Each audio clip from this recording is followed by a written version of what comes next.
Yeah, today we are going to be looking at the June exam, that is physical science, paper 2. So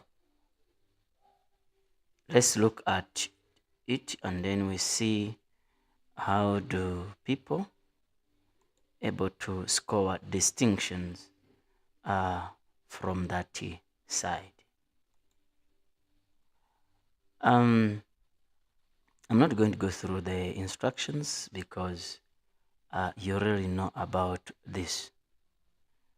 The first question is saying that compound with the hydroxyl group. When you talk about hydroxyl group, we are talking about compounds like, so if you look at this, you'll see that is sodium and it's sodium and hydroxide. It's the hydroxyl they are talking about. So in this regard, what are they looking at? They are looking at a hydroxyl group, meaning that it is as its functional group. So in this case, this and this both they react. So they are looking at, this is a carboxylic acid. This is an alcohol, while this is an aldehyde. So the answer is this. Why? Because when you break this, it forms CH2, and then this is the hydroxyl they are talking about. So that's the answer. Then we go to the next question. They're saying that which one of the following compound represents the first member of ketones? First member of ketones, it means that it is supposed to form, remember ketones are able to form from 3. Why? Because it needs a carbon which is in the middle. So in this case, the first member of keton must be having 3 carbon atoms. So we come here, it's 1 carbon atom, 1 carbon atom, 1, 2, 3, so 3 carbon atoms. So meaning that C becomes the answer. So let me know if you are not getting clear so that I can answer it immediately before I go to the next question. They're saying that which one of the following compounds have or has the highest boiling point? The highest boiling point is going to be experienced in a compound which has the highest number of carbon atoms, because if you look at this, it is the same homologous series. So it's 1, it's 2, it's 1. Is this a branch? No, because of this is CH2. Yeah, so it's not a branch. So it's 1, it's 2, it's 3. Actually, it's 1, it's 2, then times 4, or plus 4, meaning that it's 6. And then this one, 1, 2, 3, 4. Yes, 1, 2, 3, 4, 5. So it means that the answer is going to be the answer here is going to be the one which has the 6, because this one has 6 while this one has 5. So the answer becomes B. Then we go to the next question. When this compound is converted into this compound, the type of reaction is, don't forget that this was 3 carbon atoms. No. 3 hydrogens, and then you have 3 hydrogens. But in this one, you lose the hydrogens. You see, now remain with 2. So meaning that you are eliminating. But what are you eliminating exactly? You are eliminating hydrogen. So if you're eliminating hydrogen, then it means that the answer is going to be D 1.4. They're saying that the answer is going to be D. We are saying that is going to be dehydrogenation. Yes, because you are removing is D. What are you removing is hydrogen. So the answer is going to be, yeah, so this is the answer. So you get the 2 marks there. Just a moment.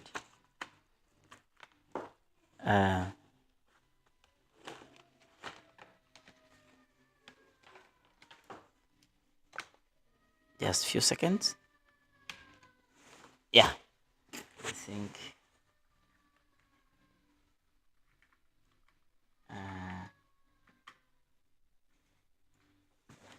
yeah, I think, yeah, now I think is the pen is clear. Yeah, it was not writing properly.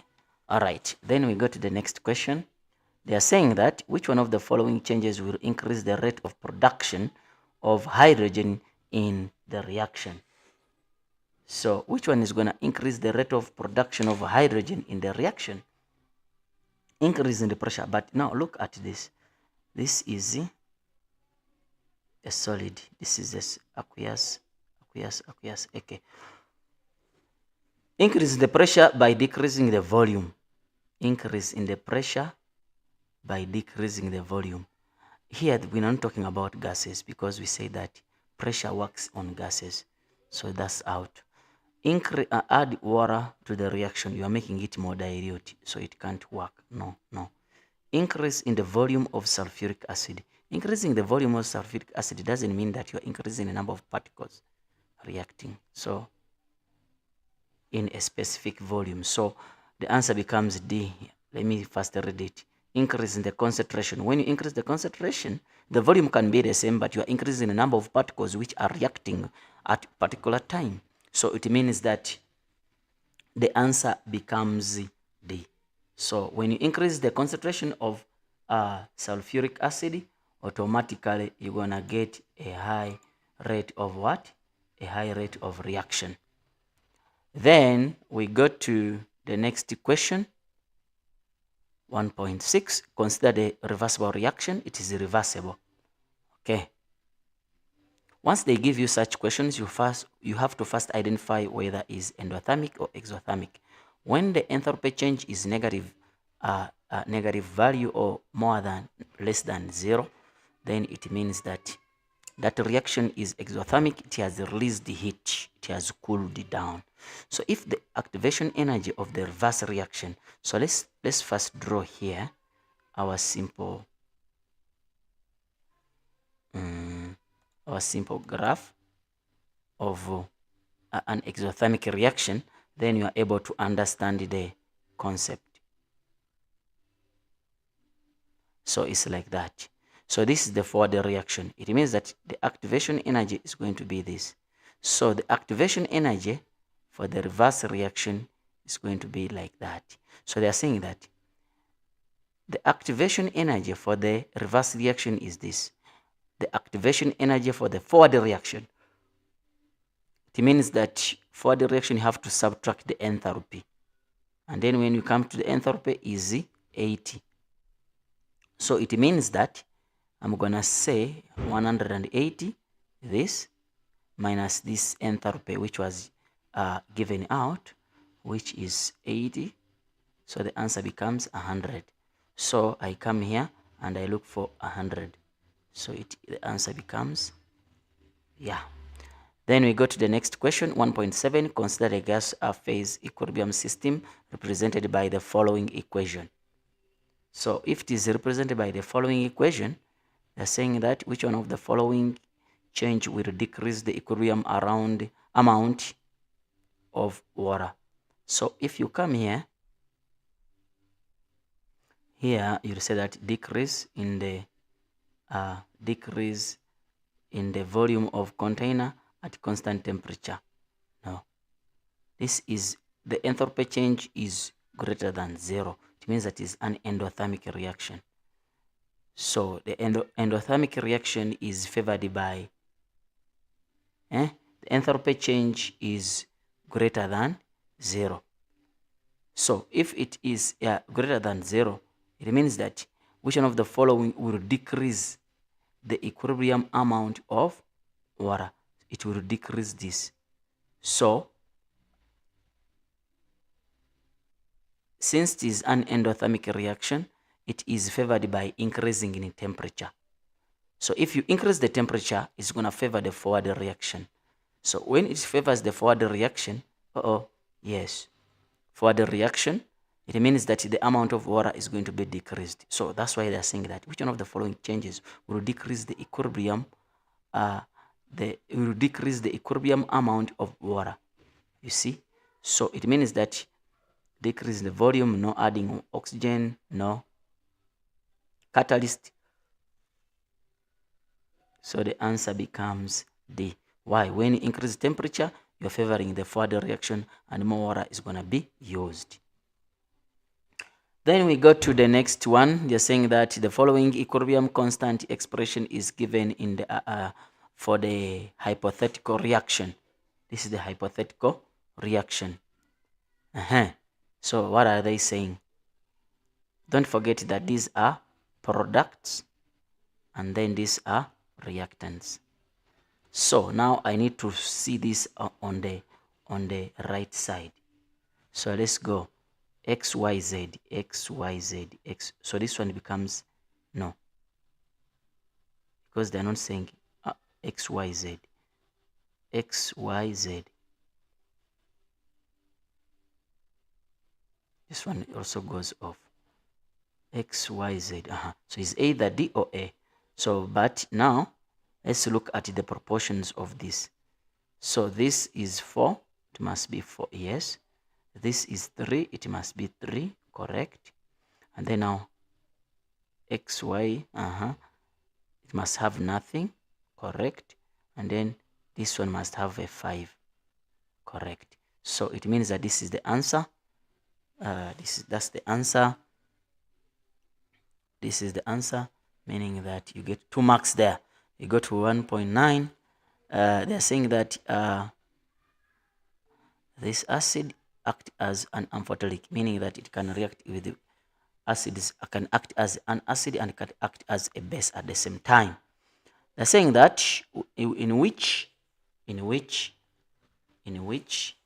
of the following reactions does this acid act as an acid based on Lowry, meaning that this is a proton donor.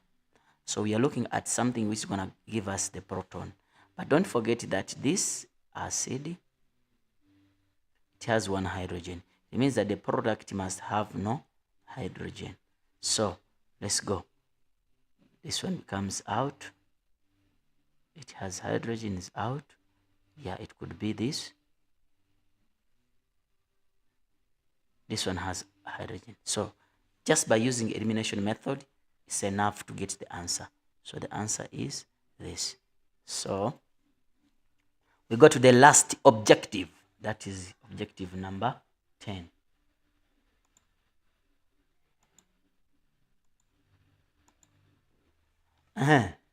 Objective number 10, they are saying that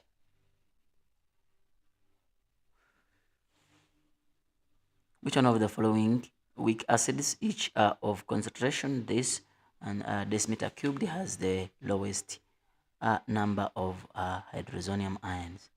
So if you are talking about the lowest number of hydrozonium ion, which one? You look at, they are telling you Ka. Don't forget that Ka is exponential of the concentration of the product by the reactant concentration. But now the problem is you have to see the lowest figure, because they are saying lowest concentration. They are looking for the lowest concentration, meaning that the lowest figure will give you the lowest concentration. So this is -2. This is -7. This is -7. So the answer is either this or it's this, because this -7 has so many decimal places. So 1.4 and 1.2 or 4.2, which one is lowest? Is this. So the answer becomes D, meaning that it has the lowest figure among these ones. Then we go to question 2. Question 2. They're saying that in question 2, letter A to F in the table, below represents six organic molecules. If it is representing 6 organic molecules, then they're saying that define unsaturated compound. So when you're defining unsaturated compound, we say that it's a compound which has 2 or more bonds between carbon atoms. Is a hydrocarbon which has multiple bonds, in other words, between carbon atoms. Yes. So consider the saturated hydrocarbon in table. Write down the letter of this compound. Which one is unsaturated? It has a double bond here between 2 carbon atoms. So it means that the answer becomes B. The compound is passed through bromine water in the test tube. Whenever you talk about bromine water, now you have to start to think about a double bond, a triple bond.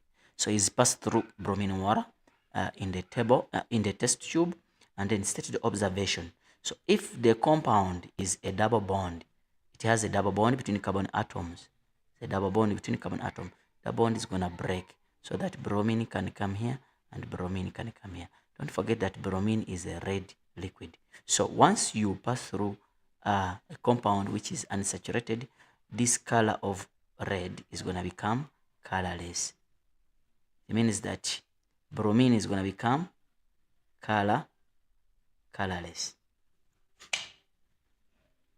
So they're saying that the IPAC name of B. Where is B? So they're looking for the IPAC name of B. So you have to know how to name these things. Yes, let's be fast a bit. So it's 1, 1, 2, 3, 4, 5, 6. So it's 6, but the functional group is here. So 1, 2, 3, 4, 5, 6. So it means that it's going to become hexane. Hex. But now it's going to become hex. How will it become hex? It has a double bond. Therefore, the bond is on common atom number 1. Therefore, it's going to become 1 dash in hex. Yes, but now I have a side group here and a side group here. It's on carbon atom 1, 2, 2, 3, 4. It's on carbon atom number 2 and carbon atom number 4. So it's going to become, yes, 2, 4.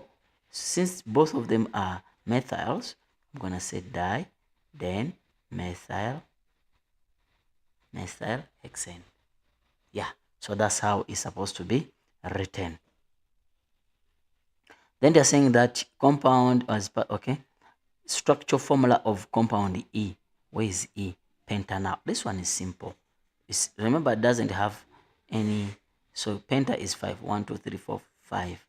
But they're saying pentanal, meaning that's an aldehyde.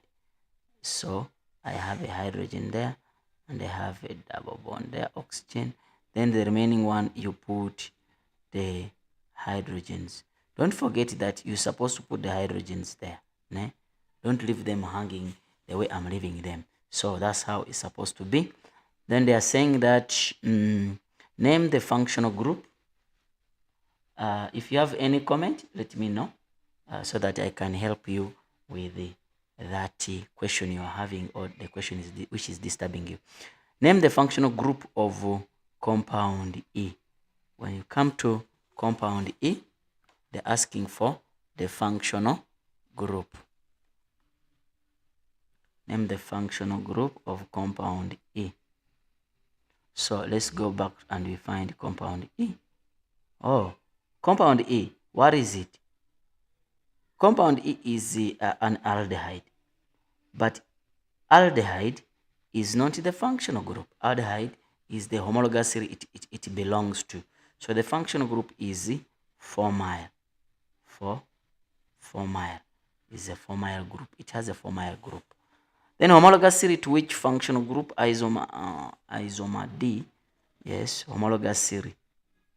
This is the carboxylic acid. So they are looking for the homologous series of the isomer of the carboxylic acid, because they are saying functional isomer, meaning that it's going to become ester.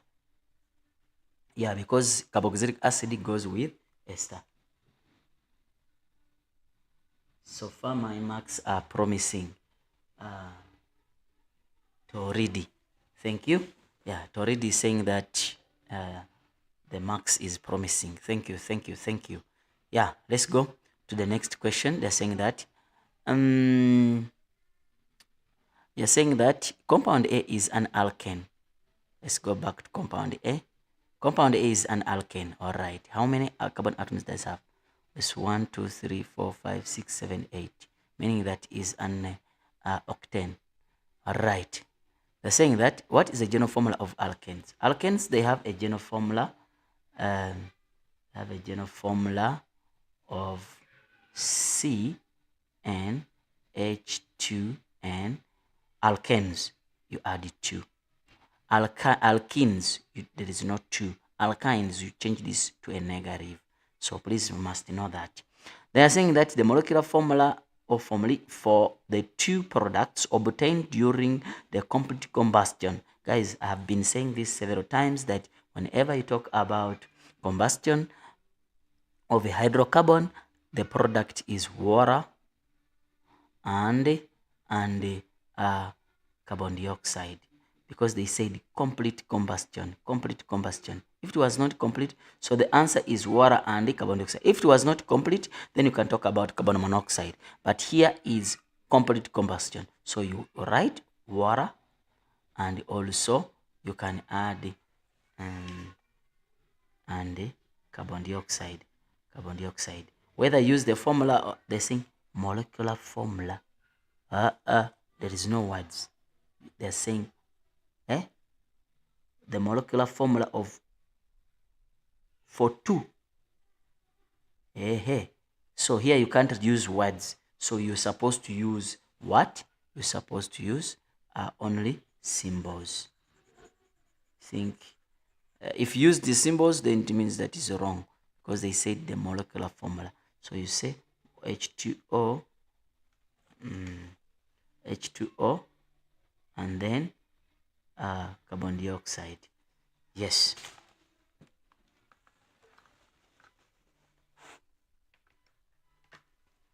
Then the next question, they're saying that define a compound C. Let's go back and see what is compound C.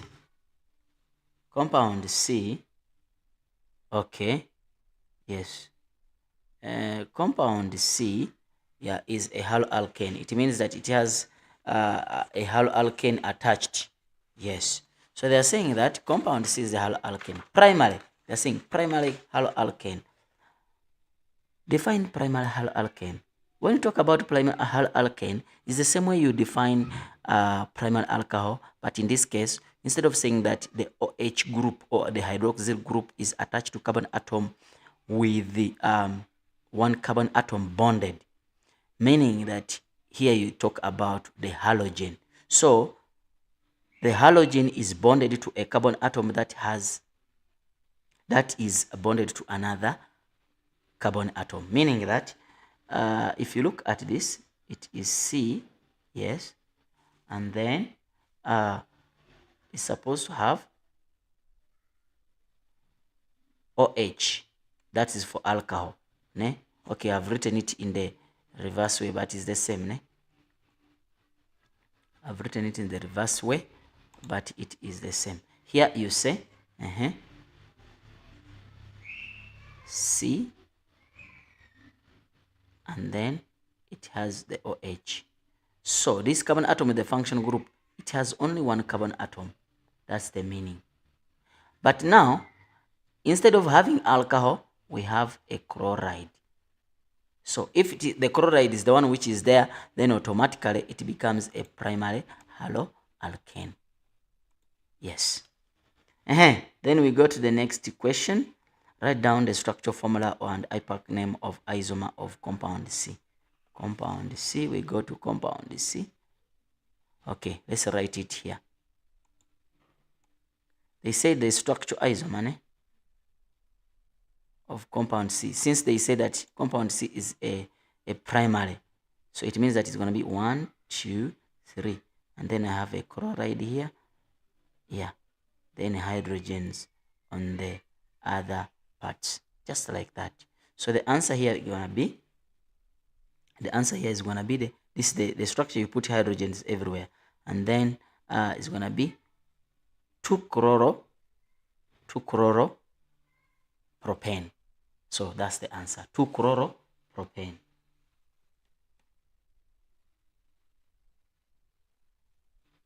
Tommy is saying, when can we get the memo? Yeah, we're gonna upload it on the, okay, I'll see if we can upload it on the website, ne? Yes. So the next question, they're saying that classify the isomer question. So classify the isomer in question 2.52, chain position or functional. So when it's chain, it means that the chain which is changing. Position, it means that the functional group is changing the position. And then if functional, it means that it's changing the functional group. So in this case, it is the halogen which is changing from the straight to, from the first carbon atom to the second carbon atom. Therefore, it becomes a position isomer. Yes, it becomes the position isomer. Yes, let's go to the next question, which is talking about the calculations. A chemical analysis of compound F shows that it has the following percentage composition. Okay, let's go and find out what is F. Based on this, F is like this. So if F is like that, saying that F is C, yeah, C, N, H2N, O. Yeah. So if it's like that, they're saying that use the calculation to determine the value of X. So what is the percentage of X? So in this regard, it means that since this is percentage, if you add this plus this plus this, it must give you 100 percent. Guys, such questions, they have different ways how you can undergo, right? And then you get the answer, ne? Yes. But based on what I see, there are two ways you can, there are more than three, but there are two ways you can do the calculations and you get the answer. Yes. How? Because when I add these two, ne, these three, you get 100. So it means that when I subtract this, it means that the remaining balance when I add, it must be this. So it means that I'm going to say 100 minus 12.5. It gives me, when you calculate on a calculator, 87.5. So this 87.5 is going to be for these two gentlemen. But these two gentlemen, they say that this is carbon, and carbon, so carbon is equal to 12, and then this one is hydrogen, and the hydrogen is equal to what? Hydrogen is equal to 1. So it means that when I bring my carbon, which is, let me say 12, which is 12N, yes, let me make it in terms of ratio to hydrogen. Hydrogen is what? Hydrogen is 1, but there are 2 of them, so times 2, but N. This answer, when I add them, they must give me 87.5.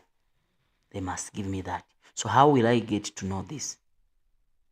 So what I can do, when I reduce this, divide by 2 so that I can get 411, divide by 2. So I'm going to have 1N, 6N, 2, 1. So now, when I use this, if I use this, let me see if I am able to get the number of X. So I'm going to say, yes, the total is 7. Remember, the mole ratio is not mole ratio, the ratio is 7. So now when I divide 6 divided by 7 times, because I'm looking for X, this one for carbon, times 87.5. So the answer I get here is gonna be 75%. That's how you can calculate it. Or we have different ways how we can calculate this. But you have to be able to get 75%. Whatever method you have used, at least 75% must be there. Then we go to the next question. This is haloalkanes.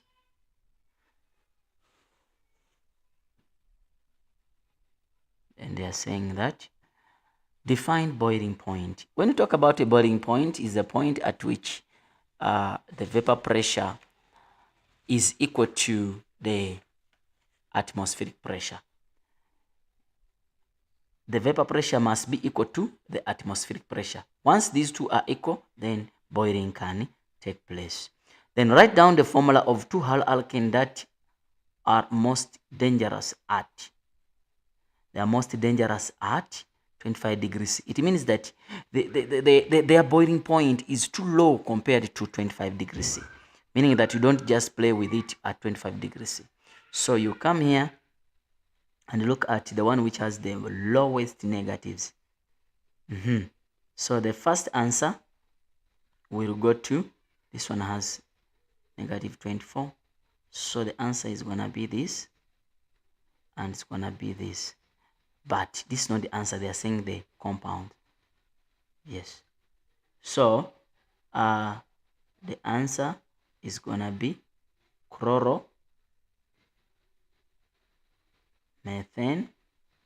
and then also chlorofluoromethane. But let's go back to the question. They are saying write down the formula. They want the formula. They are not looking for the names.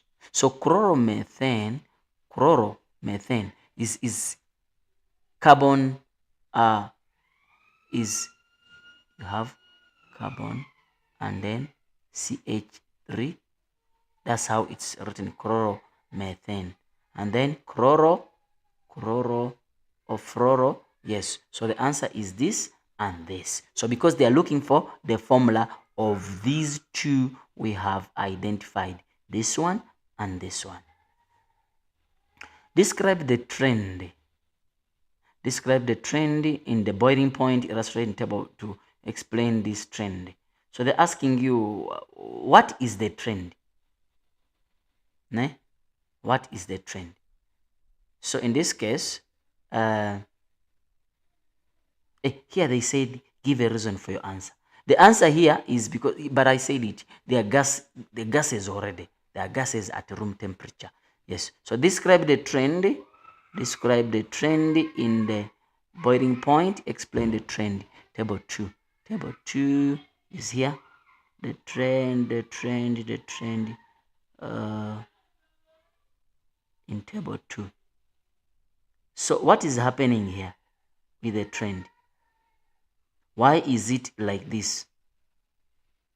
Because if you see here, the boiling point increases.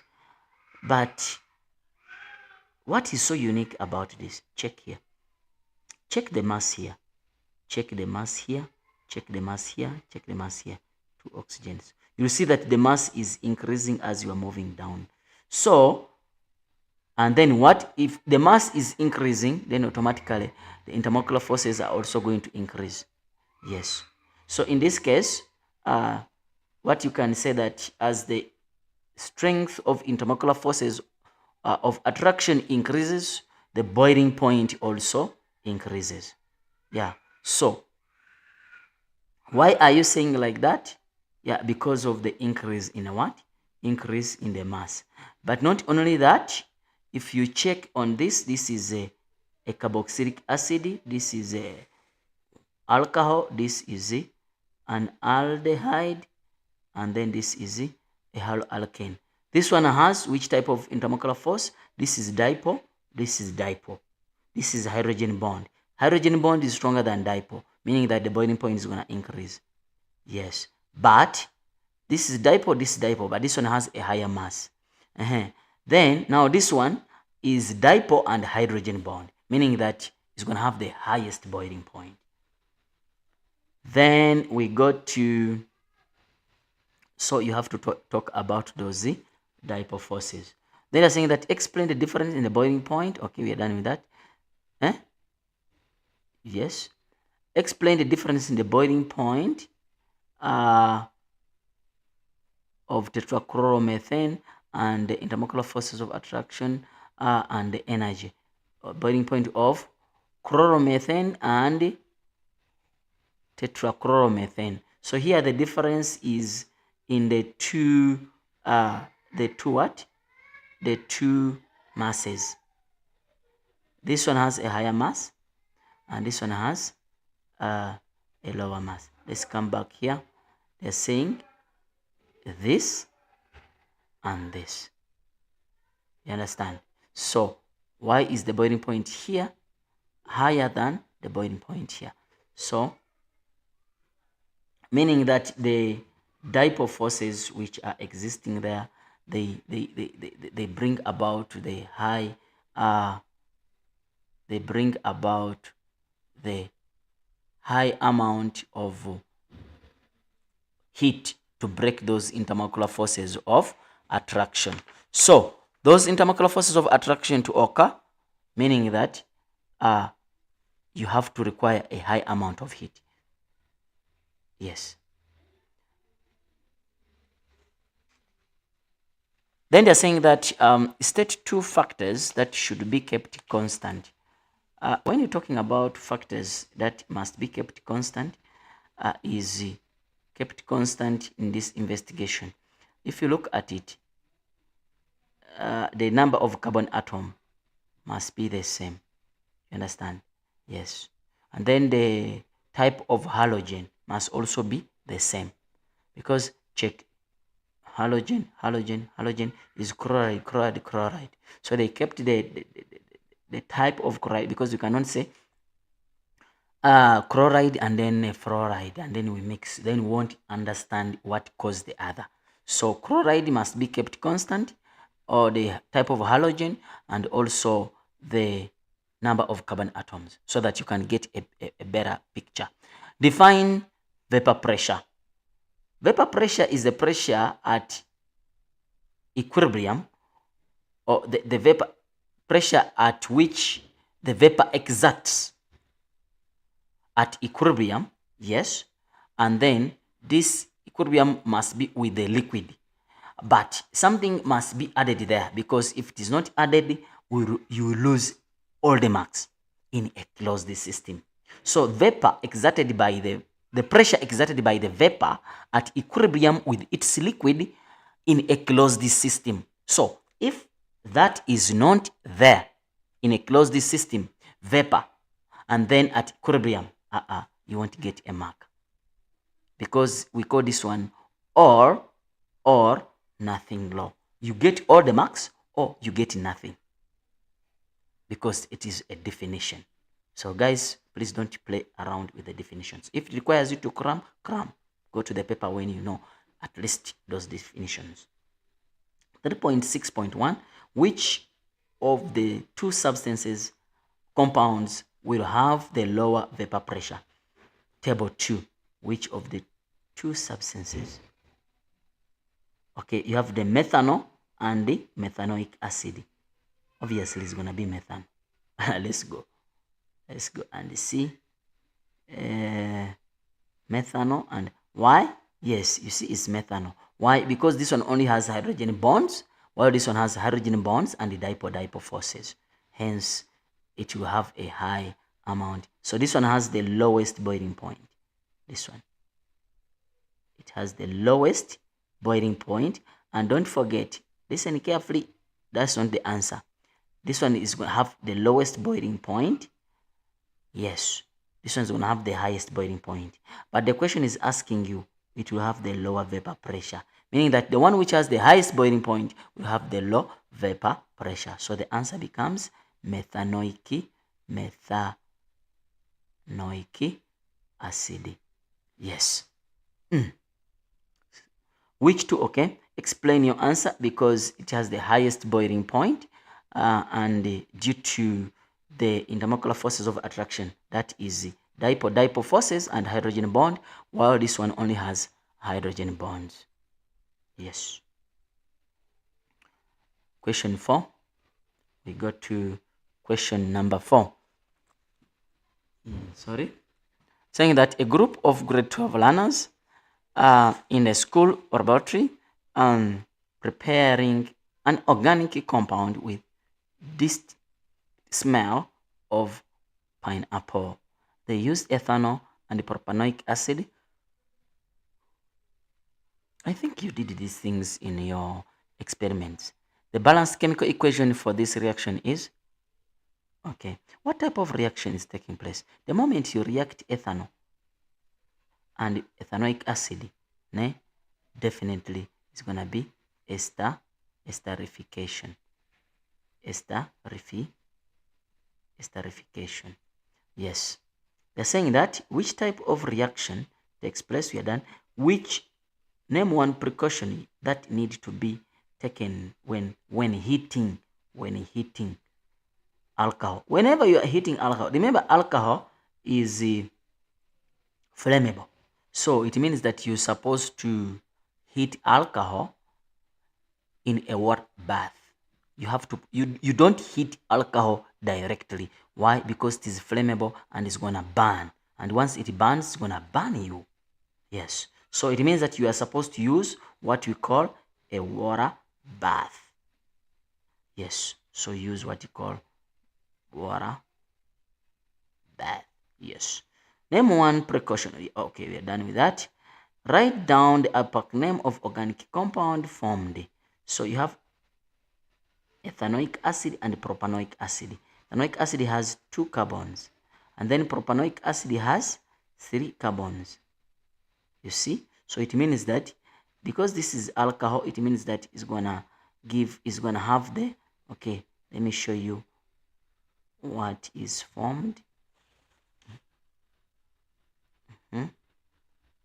And then that, then CH3, CH2, COOH. So this one is gonna be lost, and then this is also gonna be lost. So basically it's gonna have 1, 2, 3, 4, 5. So this is going to be the side group.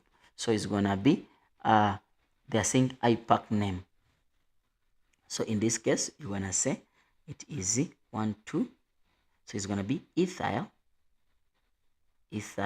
1, 2, 3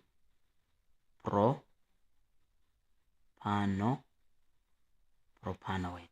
It's gonna be ethyl propanoate. Yes. To read. Yeah.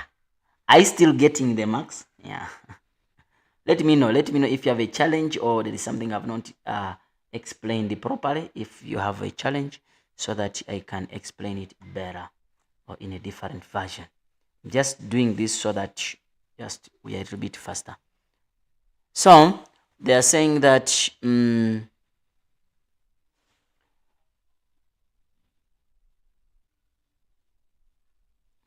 question is here. It's not okay. Right, when 50 grams of impure ethanol fully react with excess propanoic acid, it produces 68.88 grams of this. Calculate the percentage purity of ethanol. Percentage purity. So when they are saying percentage purity, what comes into your mind is you have the last point must be mass. So whatever you do, the last point must be you are supposed to calculate the mass. And then after that, you are able to put it into percentage. Let's see what you are supposed to do. So in this case, you have 50 grams of impure. So we're not going to use 50 grams of impure react with excess propanoic acid. When you say excess, it means that This one, you're not going to talk about it. It produces this. So now we have to go back to equation. Produces this, calculate. Meaning that since I have the mass which is produced, and I also have this, I have to find the relative formula mass of this. Yes. The atomic, the mass of this carbon is 12. So 12 times 5 plus hydrogen is 1.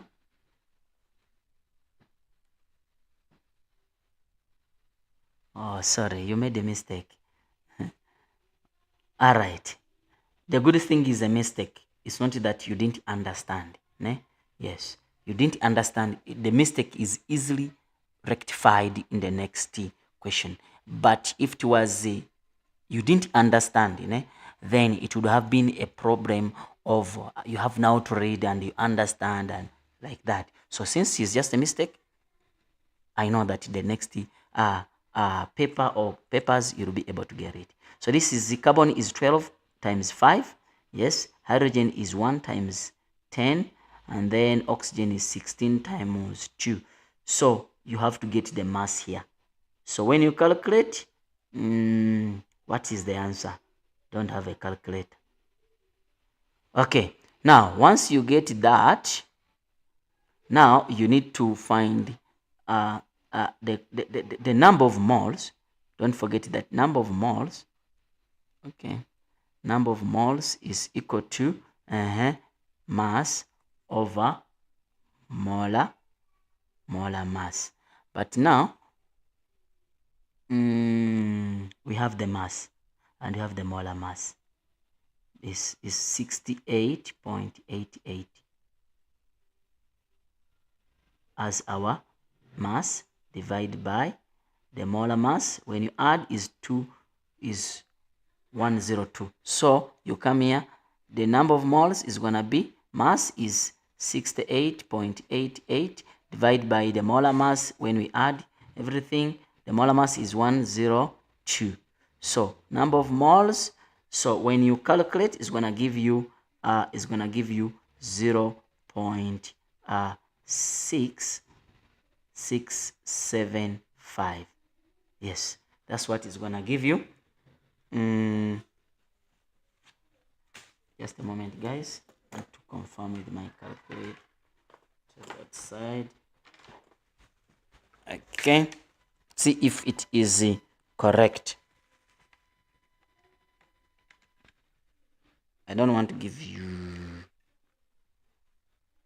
Okay, yeah, it's correct. So we go to the next question. They're saying that, so that's the number of the number of moles. So, but they're not looking for the number of moles. Are they looking for the number of moles? No, they are looking for the percentage purity. For what? They're looking for the percentage purity for what? For this. You understand? Percentage purity for this. Okay. So let me just clear up here.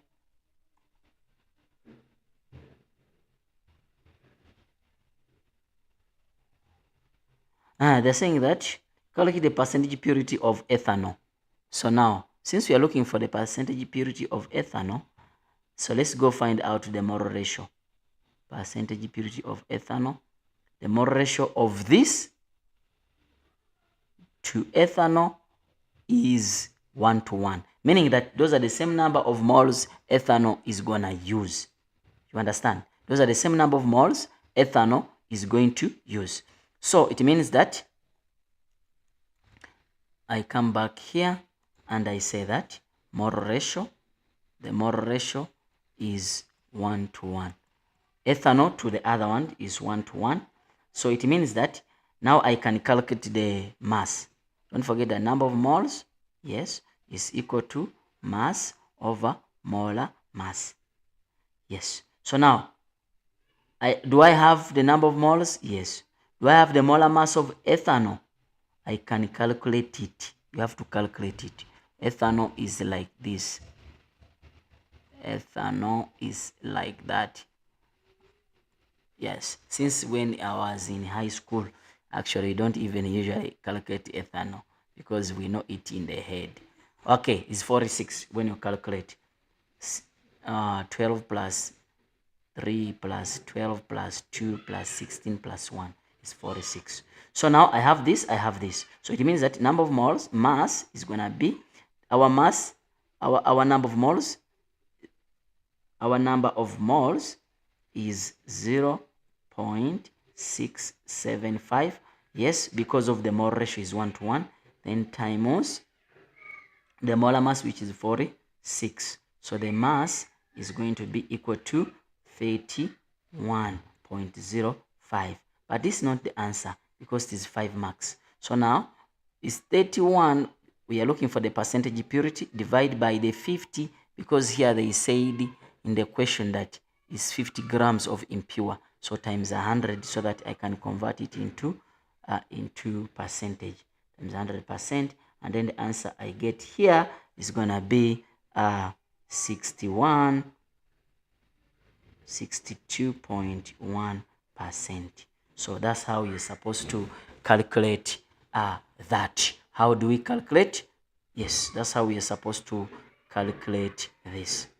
Then we go to the next question. They're saying that propan 1 in are unsaturated hydrocarbon. Yes. Hydrocarbon and the compound X saturated hydrocarbon react with the chlorine and as represented by the incomplete combustion.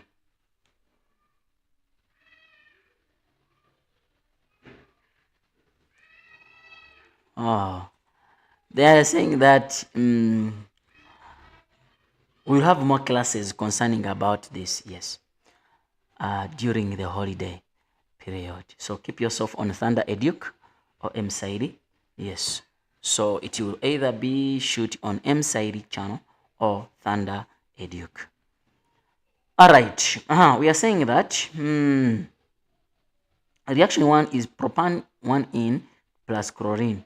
When you do this, this is basically chlorination, yes, because you are adding chlorine where there is a double bond. They're saying, what type of reaction, elimination, addition, or substitution takes place in reaction 1 and 2? Reaction 1 and 2, this is because we're adding a chlorine, so it's additional reaction. So the answer becomes addition reaction.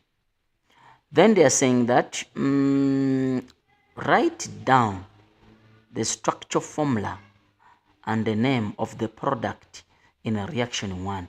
Because this one, look, this one is going to form, remember it is 1, 2, 3. It has a double bond there. So what happens? This double bond breaks and then one chlorine will come there and another chlorine will come there. So basically the structure formula is going to be like this.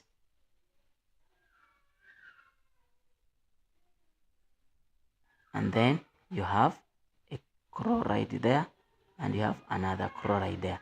The remaining ones are hydrogens. You put hydrogen the rest. But now they are saying that, look, structure formula. So that is 1 mark and the name. So they are looking for the name. This is 2. So there are 2 of them. So it's 1,2-dichloropropane. 1,2-dichloropropane. So that is the answer for that. Then we go to, they're saying that the reaction, this is the reaction condition necessary for reaction 2 to take place. Reaction 2, this plus this. Since this one, it has no double bond, so it will require some bit of heat. So we put it in the sun. So basically, you can say, you can heat it, or you can say, put it in light. Yes. When you go to the university, you do these reactions. It's called a radical. It undergo what you call a radical mechanism. Yes, radical mechanism. Maybe I will be your teacher still in the university teaching you the same concepts. Anyway, we are saying that Guys, don't forget to like and subscribe and also share. Ne? If you have any question, drop it so that I can answer it immediately. They're saying that write down the IPAC name of compound X. Compound X. Compound X. Oh, here. The compound X. Unsaturated. They're saying that unsaturated hydrocarbon react with the chlorine. So, write down, okay, meaning that since it is unsaturated, yes, and I'm going to add the chlorine there, it means that it's going to be 1, because check what it is formed. I'm just looking at what is formed. Butane, 2-chlorobutane, meaning that it was just butane, nothing, because it is saturated. So the answer here is going to be butane, because here they said 2-chlorobutane, meaning that the hydrogen were replaced with the chlorine, and then it becomes 2-chlorobutane. Yes. Then they are saying that write down the name and the formula of compound Y, because now it lost the hydrogen and another chlorine is only 1 chloride. Check. Yeah, they are not saying dichloro, no. It means that the other one is going to be hydrogen reacting with the chlorine, but they are saying write down the name and the formula. Okay, so the formula is that. The name is you can say that is hydrogen chloride or hydrochloric acid. Yes, we prefer saying hydrogen chloride, but is hydrochloric acid or hydrogen chloride, because the same. When it is in a liquid form, we call it hydrochloric acid. When it is the gaseous form, we call it hydrogen chloride. Then they are saying that consider the reaction. Consider the organic compound of 2-chlorobutane. This compound can either undergo elimination or substitution reaction in this presence of strong base, and such as sodium hydroxide. Strong base and concentrated. Okay. Which reaction is preferably take place when 2-chlorobutane is heated in presence of concentrated sodium hydroxide and alcohol? Write down substitution or elimination. So what is going to happen? So in this case, what is going to happen is this compound is going to be removed. It's going to form a double bond somewhere, where they're using a double bond somewhere. So it means that the answer for this is going to be elimination. You cannot form a double bond from a saturated compound to an unsaturated compound unless you eliminate something. I think I'm clear there. So because we are eliminating, then automatically you form, we call it, you form a double bond. Hence the answer is elimination, because of the formation of the what? Of the double bond. They're saying that write down the APAC name of major product formed in question 4.3.1. Major product. Oh, so now in this case, 4.3.1, write down the IPAC name. So in this case, because it was butane, born here, so it's gonna be 1, 2, 3, 4.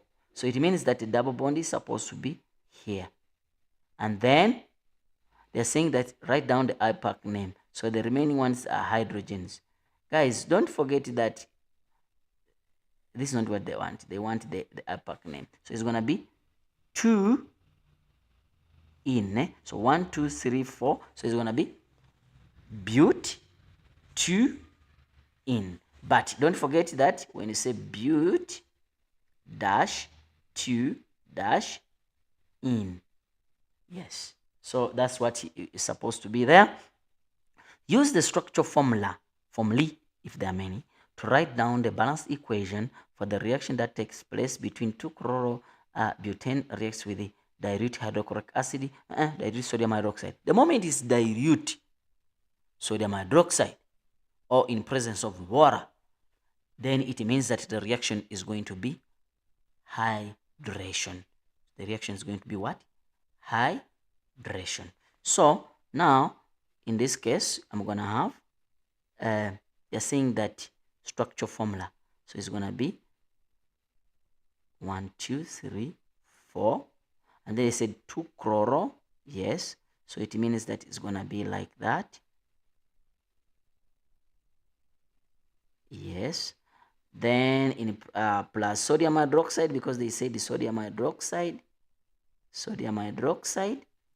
Yes, because this is not organic, therefore we can't use that one is enough like that, giving you, now this one is going to move and then is replaced by a chloride.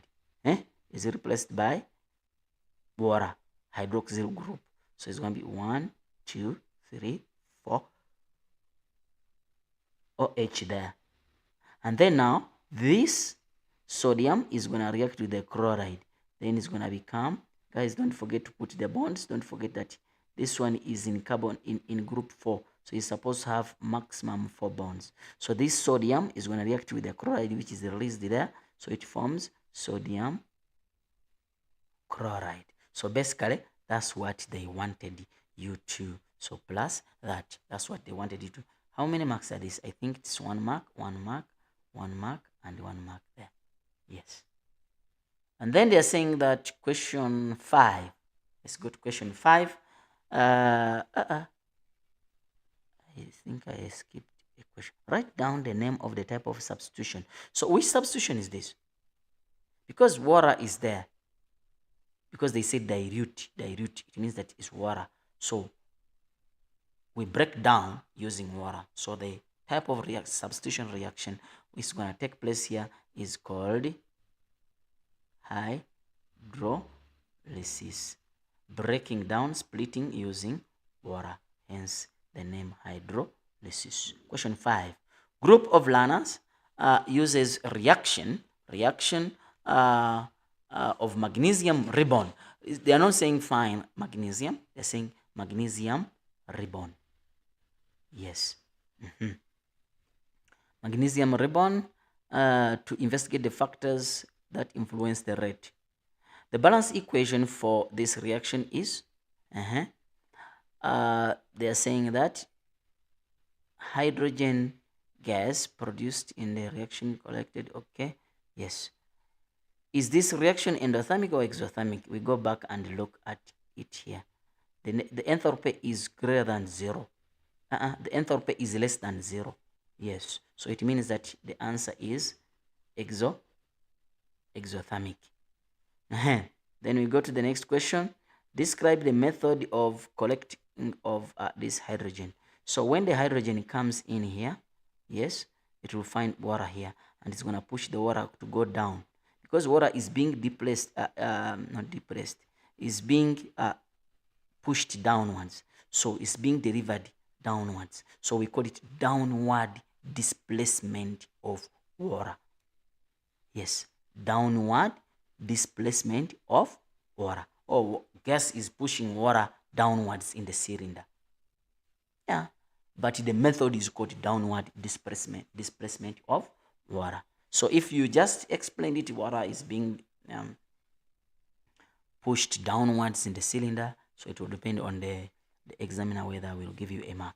So describe the method used to collect hydrogen gas. We are done with that. In one experiment, 5 grams of magnesium ribbon to hydrochloric acid solution. Okay, if the average rate of reaction is this, calculate the average volume of dilute hydrochloric acid used up in 1 minute if the solution has concentration of 1.5 moles per decimeter cubed. So here, what are you expecting? Here we are expecting, remember they are saying rate. If they're saying rate, it means that, don't forget, it is final is final change in the concentration.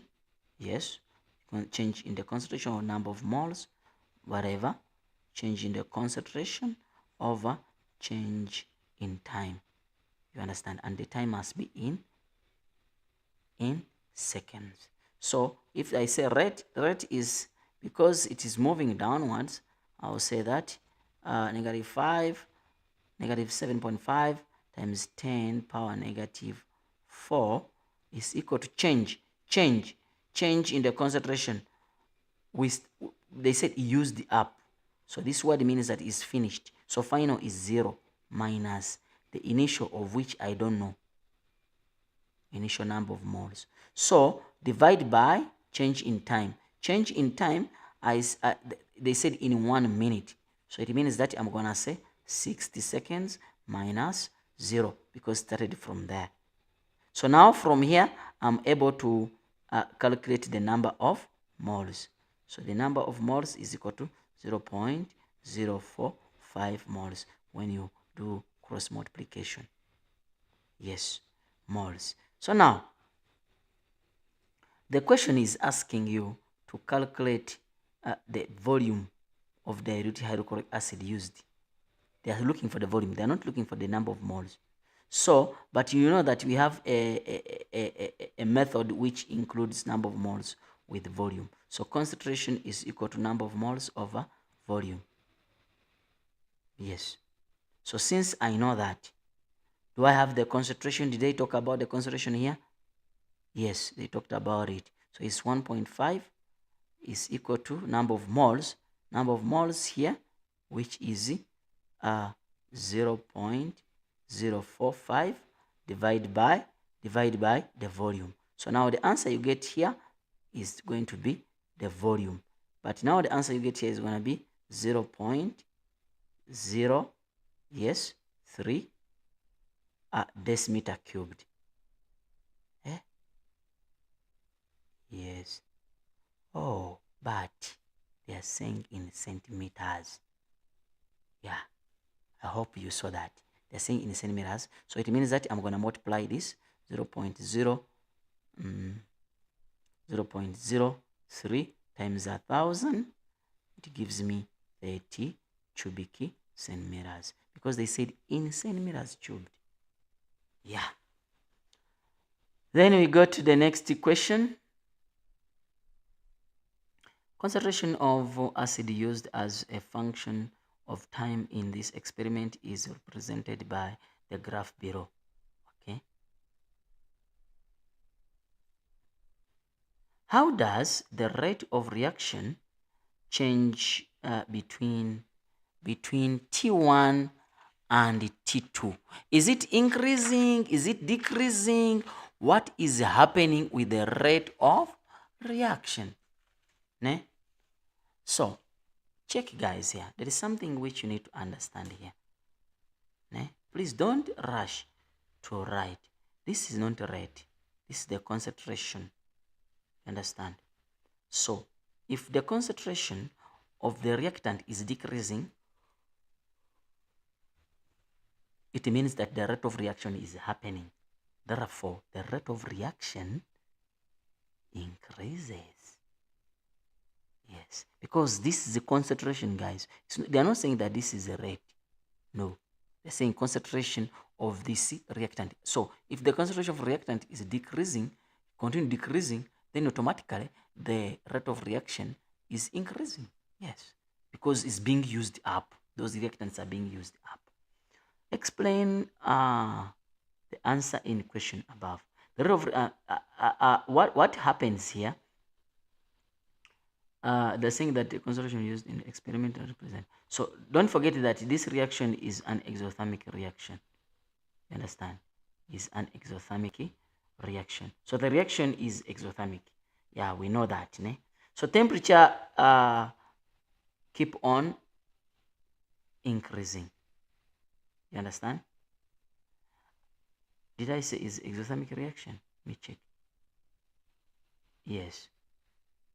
The enthalpy change is less than 0.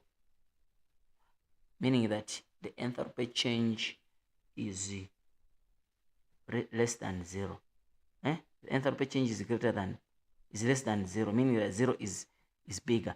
So is an exothermic reaction. So now here what we say is, so as the temperature, since it's an exothermic reaction, as temperature goes on increasing, what will happen? It will increase the kinetic energy of the particles. And as the kinetic energy of the particles increase, what will happen? It means that more particles with sufficient energy will also increase. And then it means that more effective collision per unit time is going to increase. You understand? Yes. So we have seen that is an exothermic reaction. As the exothermic reaction, it means that it is increasing the particles with the kinetic energy increases. So when the kinetic energy increases, it means that more particles with sufficient energy will increase, and once they increase, it means that perfect collision will, or effective collision will increase. But how? Per unit time. Hence, the rate of reaction increases. Explain the shape of the graph. What happened at T3? Look, now here now the reactant is at a constant level. What does it mean? It means that the concentration remains the same. The concentration remains the same. Or the limiting reagent has been used up, meaning that there is no any other option except the reaction to become complete. Yes. Let's go to question 5.4. The following Maxwell distribution curve was obtained at a low temperature. At a low temperature. So what does it mean if it was obtained at a low temperature? They're saying that, copy the graph, okay, in the booklet. Use the dotted line or indicate the graph that distribution will change at a higher temperature. What will happen at a higher temperature?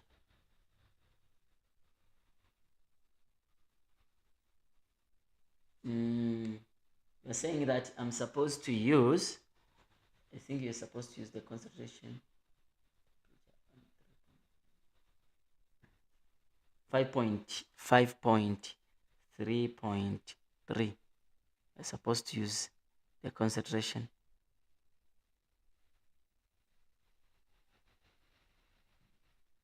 I'm supposed to use the concept. I'm not getting the idea you are trying to say.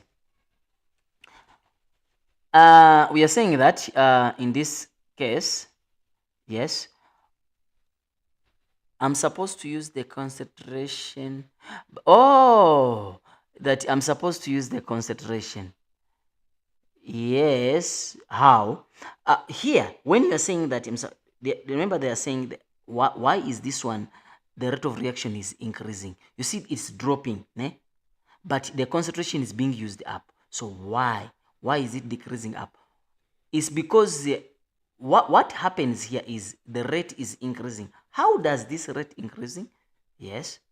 So because if you are talking about the concentration is being, remember that the particles are reacting, so the concentration is going down. Once the concentration is going down, it means that the rate is going to start to drop. But now, in this case, the rate is not dropping down. What is happening? The rate is increasing, in other words. You understand? What causes now this? What causes this is because this reaction is exothermic. Because it's exothermic, then it causes these particles to increase the kinetic energy. When they increase the kinetic energy, it means that we'll have more particles with the sufficient energy. However much they are low, few, but there will be more now which have sufficient energy, and then now it will keep more effective collision will take place, then it will keep the reaction going on. I hope now you understand. Let's go to this question. Copy the graph. Okay, we are saying that dotted. They're saying that how does the distribution change at a higher temperature? Yes. How will it increase? Remember, it was at a low temperature. So what will happen when you have a higher temperature? So at a higher temperature, you have they are using even the same method here. At a higher temperature, we will have more particles with sufficient energy, and then it means that this sufficient energy will be more than the activation energy, and then more effective collision will take place, and then the rate of reaction will take place. So they are using the same concept here. So in this case, remember, I've not changed the number of moles. So it means that I'm not supposed to, so I'm just have to rearrange this graph. You see?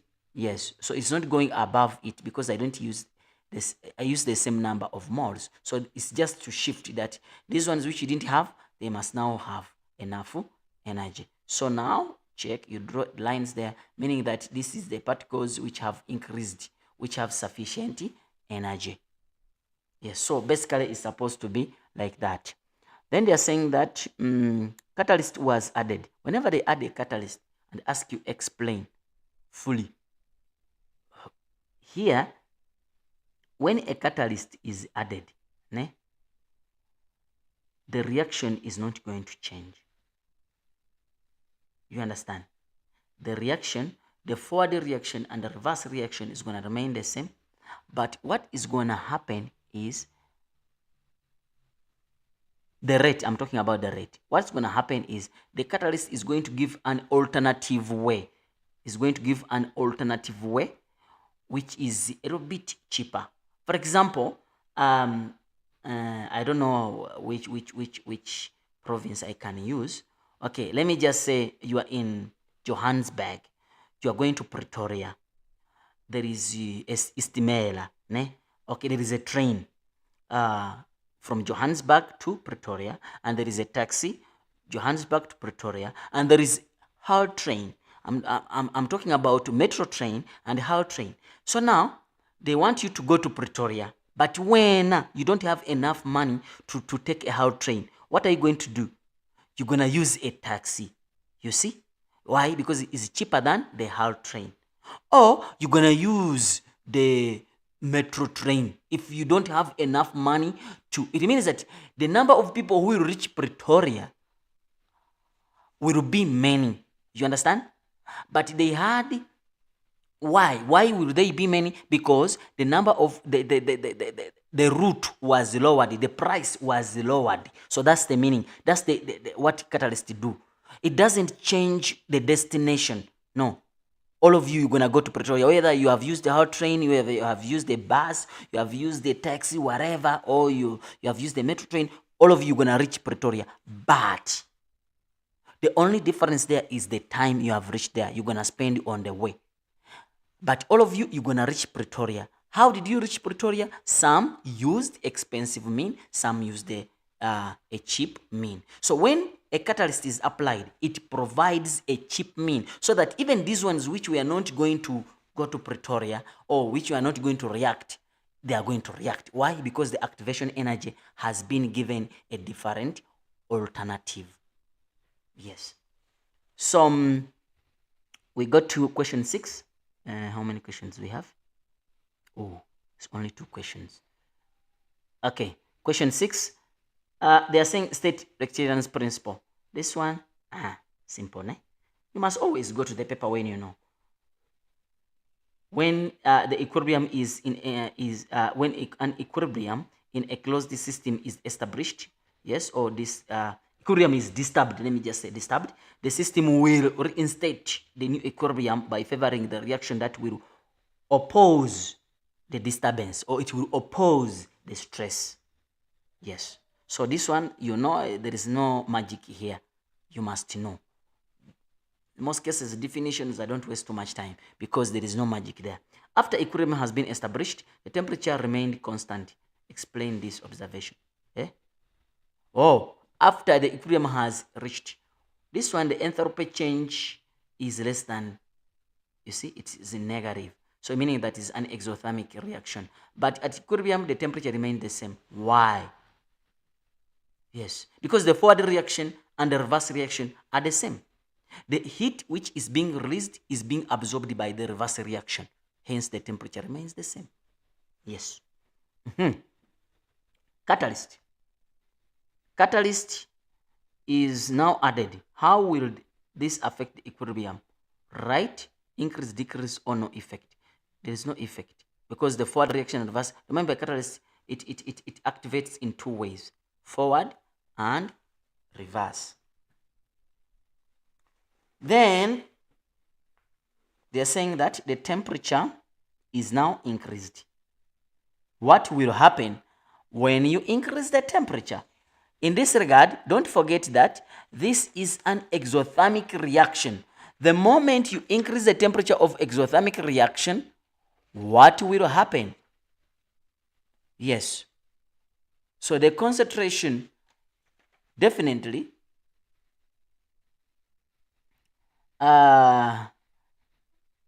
the reverse reaction is going to be favored the moment you increase the temperature. So the reverse reaction is going to be favored. Yes. So use the reaction principle to explain what happened. Here they are specific to the concentration.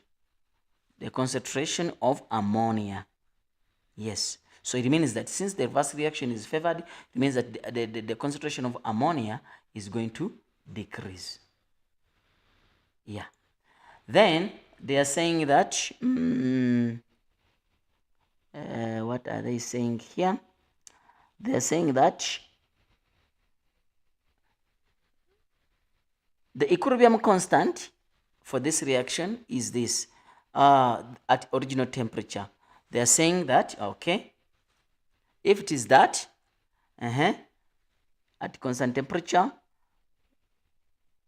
calculate the concentration of nitrogen gas at this temperature. Yes.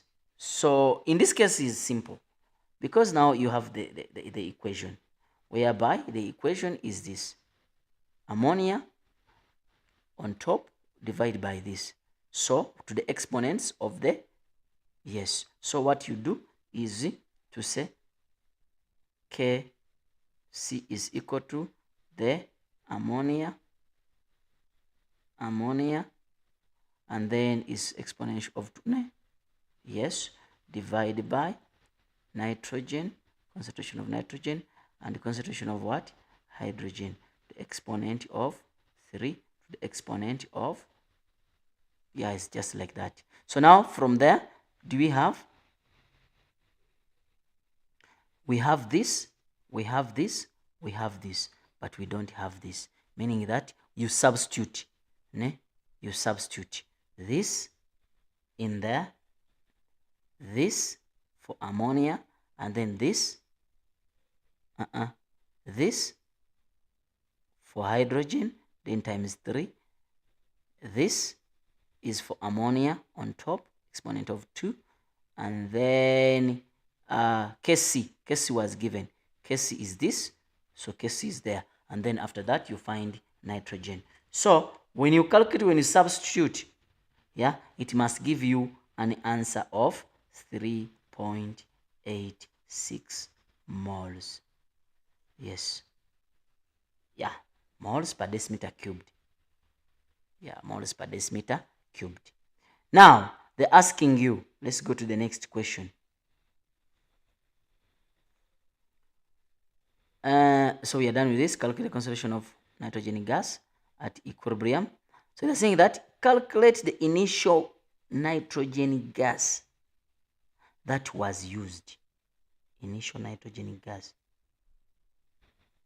that was used. Okay, the volume of this respectively. So now what you need to do here, let's go to a new page, so that, yeah, it's clean. So use what you call the rice method.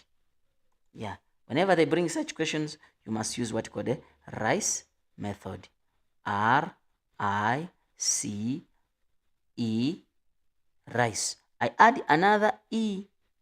That E is for the concentration. Yes.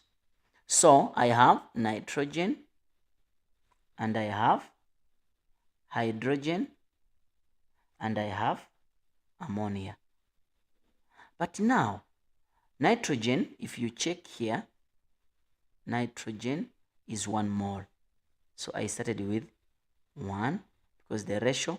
Hydrogen is 3 and ammonia is 2. Yeah, I'm just copying it here. Now, what about the change? I can't know the change. I can't know the change. What happens at equilibrium? But don't forget, at equilibrium, we use number of moles. But in this question, they are not saying this is number of moles. They are saying decimeter cubed. Moles per decimeter cubed. Meaning that I have to divide with this. So these figures, yes, 28, 0.28, ammonia was 0.28, yes, and then hydrogen is 0.16, hydrogen is 0.16, nitrogen is, what did we calculate, is 3.86, 3.86. But now this is the concentration, but I want to find the number of moles for this so that I know what happened at equilibrium. Concentration at equilibrium. So now I divide by 0.5. Why? Because the concentration here, the volume is 0.5. So I divide 0.5, 0.5. So here I'm gonna get, when I divide, I'm gonna get 0.14. And then here when I divide, 0.21, and then here I'm gonna get 0.07. But don't forget that these are reactants, meaning that they are going negative, while this one is going positive. We started with the 0 because in terms of ammonia. Why? Because it is a product, isn't it? What about this now? What about this? So what I started with is equal to what I used plus what I have at equilibrium. You understand? Yes. So it means that let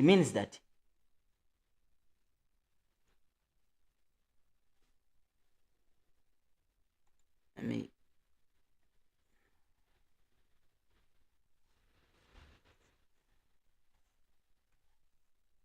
yes, it means that for the case of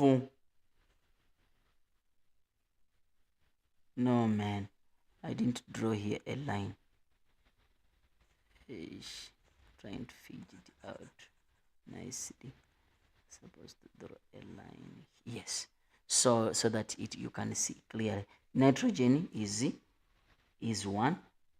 This one is 1. Oh, this is 1.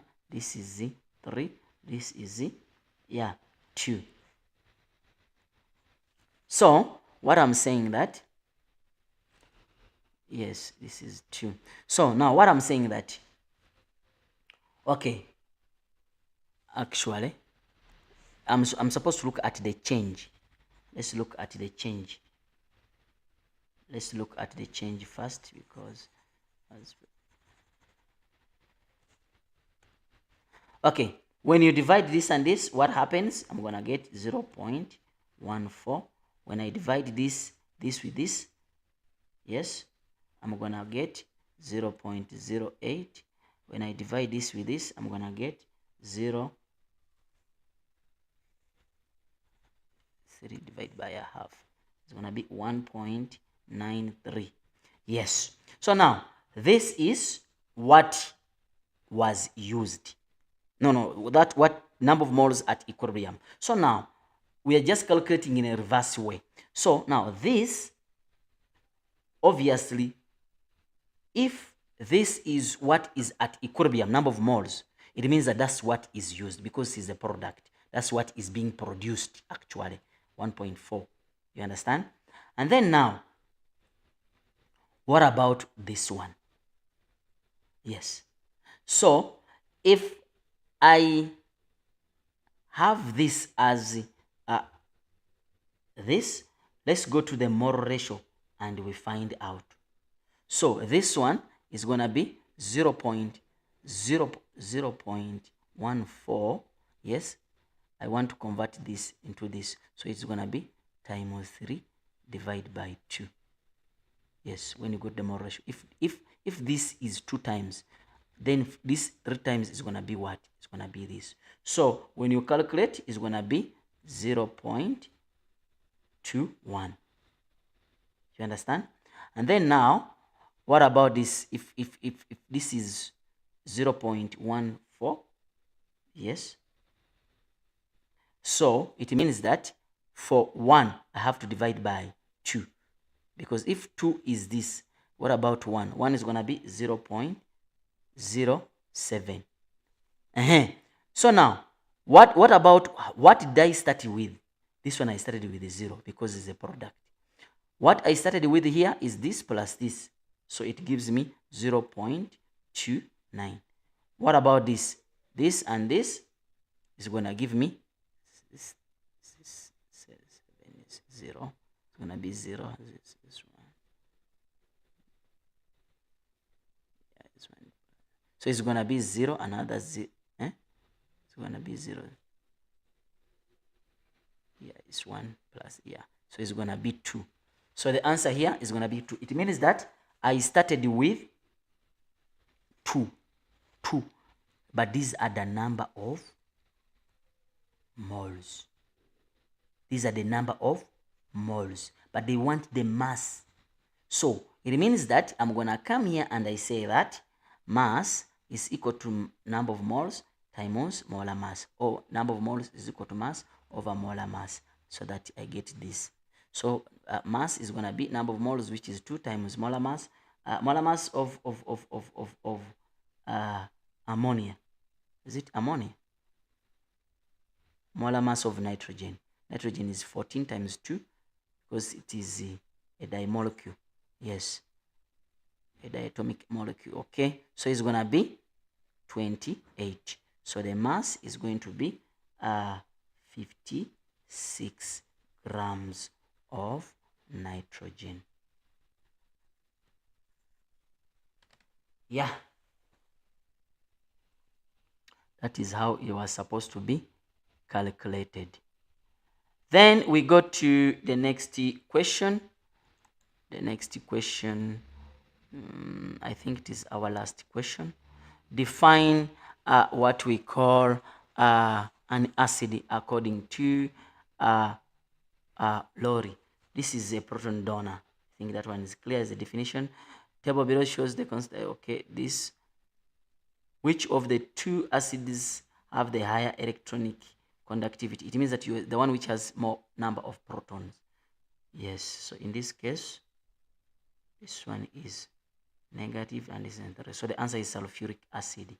Give a reason for your answer. Why? Because sulfuric acid ionizes completely. It's a strong acid, so it ionizes completely. Use the chemical equation to show the ionization of sulfuric acid. So sulfuric acid is written as that plus water. So it gives you, don't forget this is a reversible reaction. Hydrogen ion is going to react with this to form hydrozonium. Yes, to form the hydrozonium plus now a sulfate. Sulfate ions. Yeah, like that. So that's how you're supposed to write it. It's just the space is small, né? Yeah, but hydrozonium ions plus sulfate ions. So it is aqueous, liquid, aqueous. And then they are saying that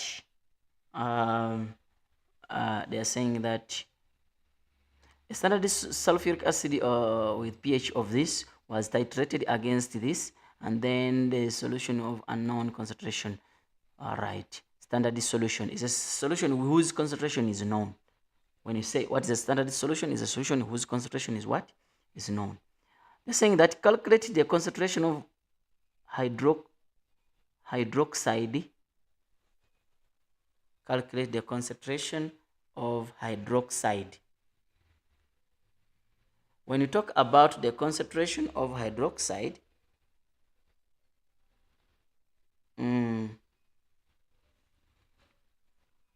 sodium hydroxide.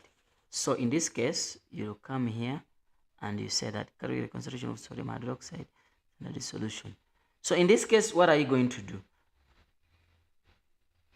But you have the pH. pH is negative log of hydrozonium ion. So it means that now what you're going to do is to find pH. You have the pH. pH is equal to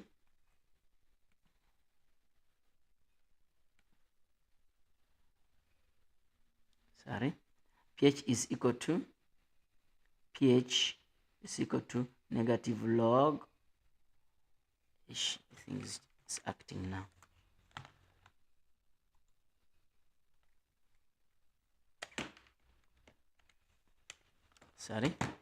Yeah, negative log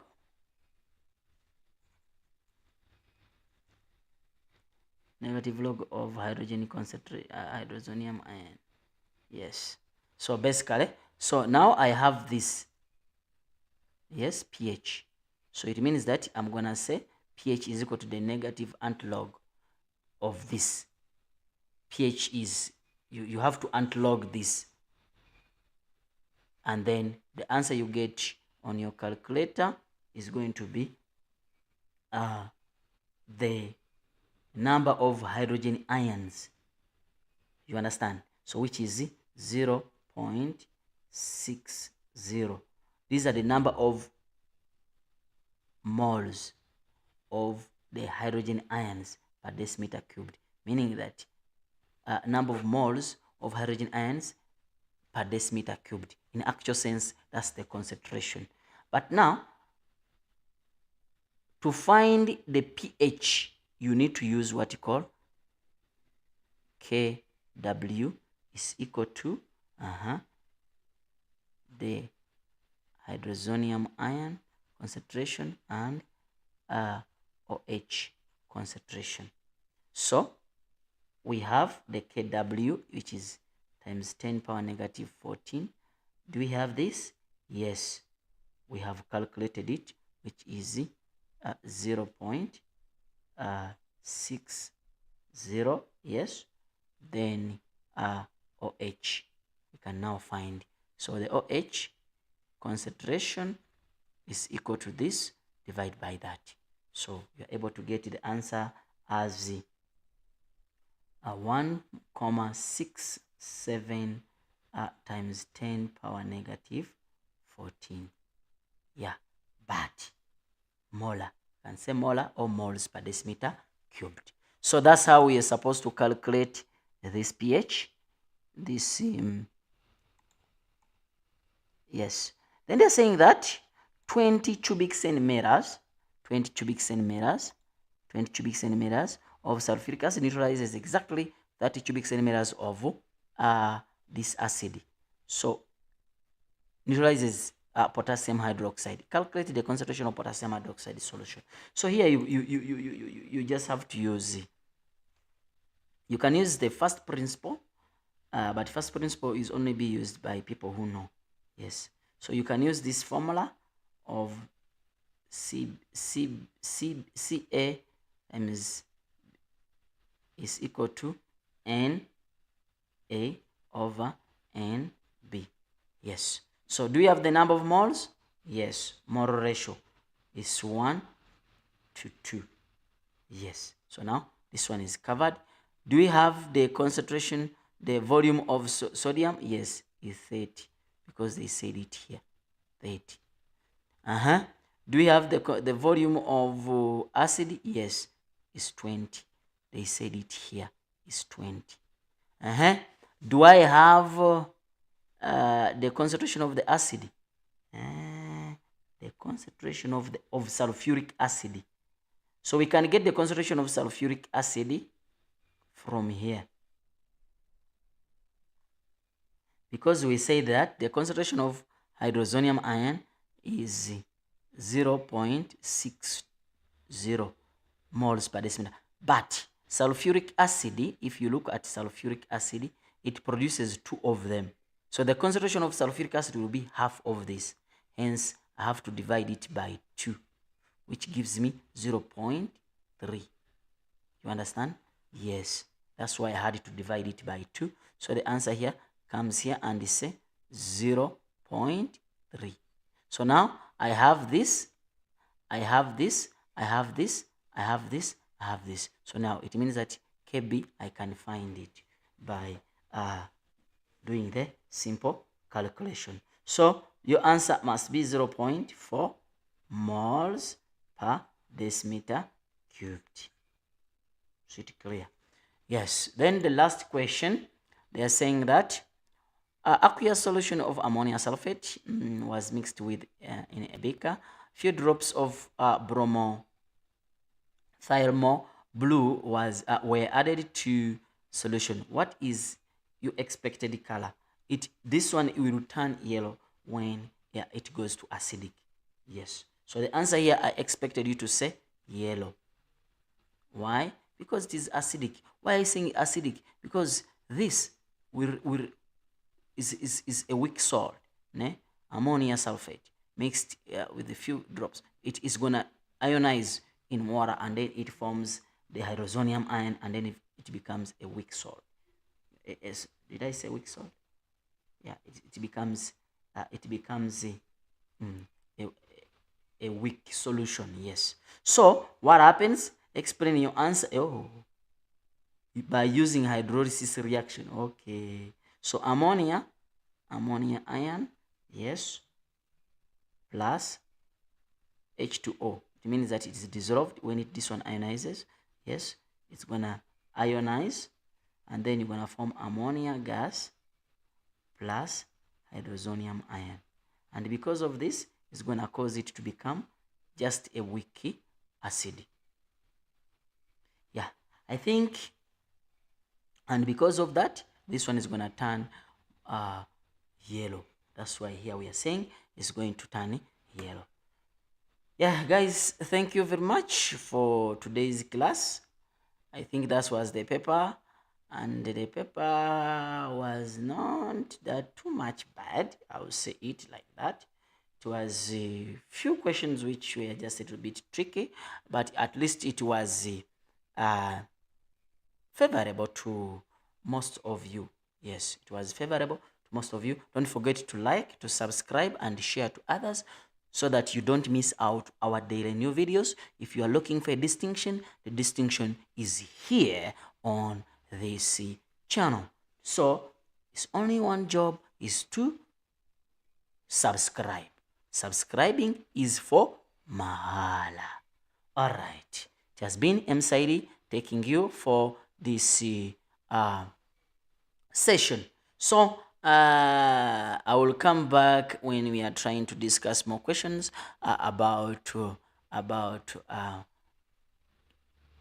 chemical equilibrium, acids and bases, and then also questions concerning about cells, the electrolytic cells and the electrochemical cells. See you again in the next class.